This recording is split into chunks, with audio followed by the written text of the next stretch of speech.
Salut à tous! Si vous avez suivi le manga game ces derniers temps, vous n'êtes sûrement pas passé à côté du débat sur qui fait du meilleur foreshadowing entre Oda, l'auteur de One Piece, et Isayama, l'auteur de Shingeki no Kyojin. Bref, je vous rassure, je suis pas là pour vous dire qui fait du meilleur foreshadowing, mais simplement pour vous montrer qu'il n'y a pas que ces deux mangaka qui en font. Le foreshadowing est une pratique utilisée par énormément d'auteurs, dont bien évidemment Kohei Horikoshi, l'auteur de My Hero Academia. Il en a fait quelques-uns que vous avez peut-être loupés, mais ne vous inquiétez pas, cette vidéo est là pour vous les présenter.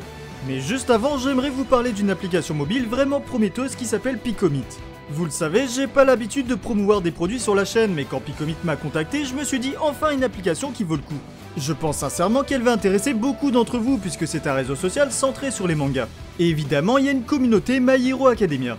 En choisissant vos passions, vous pouvez échanger avec d'autres passionnés sur vos mangas préférés, que ce soit en donnant votre avis sur le dernier chapitre ou encore sur le film Heroes Rising. J'ai vu aussi des gens publier quelques théories intéressantes qui valent vraiment le coup d'œil. En plus, l'interface de l'application est vraiment très propre et facile à prendre en main. Bref, si vous cherchez un endroit où parler de My Hero Academia ou même d'autres mangas, Picomit est l'application qu'il vous faut. Peut-être que vous avez des théories très intéressantes, dans ce cas c'est le meilleur endroit pour les partager. Donc n'hésitez pas à télécharger Picomit, le lien est dans la description. Bon, maintenant il faut quand même définir ce qu'est le foreshadowing. Personnellement, je le définis comme un procédé narratif où l'auteur évoque de futures intrigues par l'intermédiaire de petits détails qui peuvent paraître anodins à la première lecture. Mais une fois que l'intrigue a eu lieu, en relisant le manga, ces petits détails prennent tout leur sens. Voilà pourquoi Shingeki no Kyojin est très souvent cité lorsqu'on parle de foreshadowing. Le manga d'Isayama est construit avec ce procédé narratif, il est indissociable du scénario. Mais il faut bien retenir que le foreshadowing n'a pas forcément vocation à faire des révélations qui bouleversent l'œuvre comme le fait Shingeki no Kyojin. Dans beaucoup de mangas comme One Piece ou My Hero Academia, le foreshadowing ne sert pas vraiment à l'histoire, c'est surtout un plus qui montre que l'auteur sait où il veut aller. Tout ça pour dire qu'il n'y a pas de meilleur foreshadowing, seulement une utilisation différente qui fait qu'il est plus important ou non dans certaines histoires. Bref, avant de commencer avec le premier foreshadowing, je voulais vous prévenir qu'il y a du spoil pour ceux qui ont vu que l'animé. Par contre, si vous avez lu au moins jusqu'au tome 24, vous pouvez regarder la vidéo sans problème. Les 4 foreshadowing que je vais présenter ont des éléments qui ont déjà été vus dans l'animé, mais le spoil est dans la confirmation de l'intrigue. Après, c'est pas non plus des énormes spoils, alors j'essayerai de mettre un degré de spoil plus ou moins important pour ceux qui hésitent. Mais le mieux pour vous est que vous alliez lire les tomes sortis en France pour être à jour. Sur ce, c'est parti pour le premier foreshadowing. Vous n'êtes pas sans savoir qu'il y a énormément de similitudes entre Shinso Itoshi et Aizawa. Si vous avez lu le Shifuku des deux personnages, vous avez peut-être remarqué qu'ils aiment tous les deux les chats.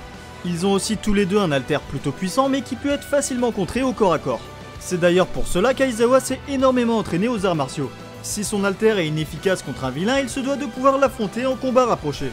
Alors en voyant Shinso au festival sportif, il a tout de suite compris qu'il était dans la même situation que lui. Dans un combat sans alter, même Izuku qui a fini dernier des tests d'aptitude pourrait battre Shinso. C'est pour dire à quel point il est mauvais. Et la preuve en est que même avec 2 doigts cassés, Izuku n'a eu aucun mal à le sortir du ring.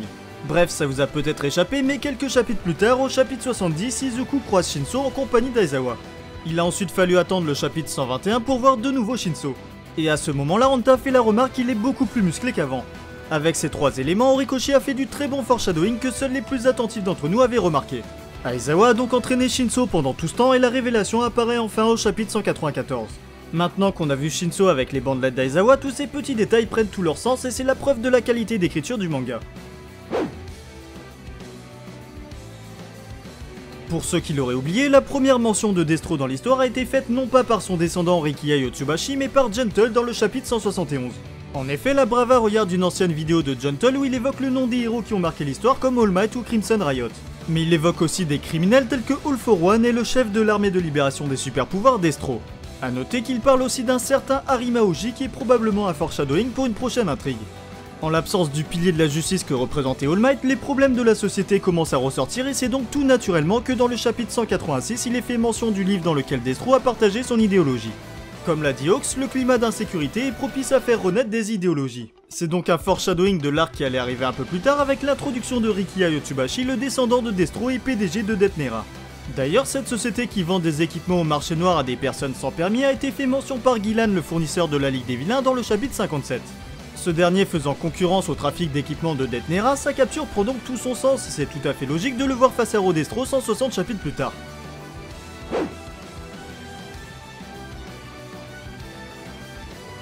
Il fait partie des plus gros foreshadowing de My Hero Academia. Le docteur d'Izuku était en fait relié à l'intrigue des Nomu et de la singularité des alters. Et plusieurs petits détails prennent tout leur sens avec cette révélation.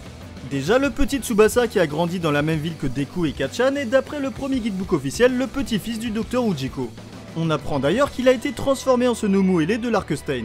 Et même si ces informations ne sont pas écrites dans le manga, ça reste des informations officielles qui peuvent être considérées comme du foreshadowing.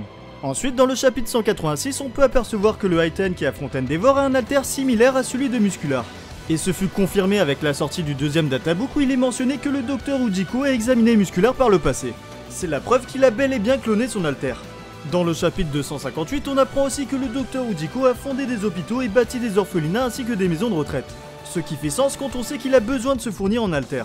Avec toutes ces institutions, il est facile pour lui d'avoir accès à une liste d'alters qu'il peut ensuite cloner. Bref, tout un tas d'informations prouvant que Daruma Ujiko avait un lien avec la création des Nomu étaient éparpillées depuis son apparition dans le premier chapitre. Vous n'y avez peut-être pas fait attention, mais au début du manga, Shigaraki utilise un champ lexical du jeu vidéo. C'est le cas notamment dans le chapitre 17 où il parle de Game Over, dans le chapitre 19 où il veut finir la partie avant de rentrer, ou encore lorsqu'il parle de triche.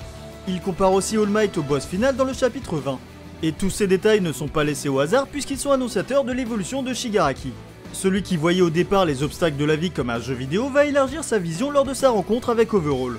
Ce dernier va lui faire connaître le shogi, un jeu japonais qui vise à prendre le roi de l'adversaire pour gagner la partie.